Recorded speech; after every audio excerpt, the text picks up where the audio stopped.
করলাম ব্রেকফাস্ট করে। এখন মেল রোডের সামনে দিয়ে যাচ্ছি। এই যে আমাদের লুক ভাই তো পুরো ফিট হয়ে রেডি হয়ে রয়েছে। এই যে ম্যাডামরা পেছনে রয়েছে। এই যে এখানে হোপ গ্যালারিজ সবসময় ওভার হাইপ। এখানে ওভার হাইপ এতটা যে সকাল বিকেল যখনই আসো না কেন তখনই লোকে ছবি তুলে যাচ্ছে। কোনো মানে নেই এখানে ছবি তোলার, কিন্তু তাও আমরা তুলেছি। তো এখানে রামাটা আছে, এই যে ক্লক টাওয়ারের এখানে শেয়ার, এখান থেকে রিজার্ভেশন ট্যাক্সি পাওয়া যায়, সেইগুলো তোমরা নেবে না।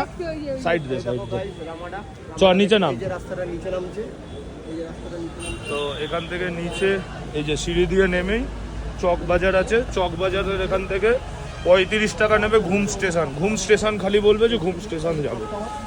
ঘুম স্টেশন থেকে বাতাসিয়া লুপ আরো 2-3টে সাইড সিন আরামসে পেয়ে যাবে। তো এখান দিয়ে নেমে পরে আরেকটা সিঁড়ি আছে, ওই সিঁড়ি দিয়ে নামতে হবে নিচে। তো গিয়ে তারপর বলছি। এখানে খুব দারুণ আছে, এবার দেখতেই পারবে কালেকশন, পরপর কালেকশন পরপর। আর বৃষ্টির ওয়েদারে অনেকটাই বৃষ্টি হচ্ছে। দার্জিলিং মল রোডের দিকটা প্রচুর বৃষ্টি, মোটামুটি বৃষ্টি, মাঝে মাঝে বৃষ্টি হচ্ছে আবার থামছে।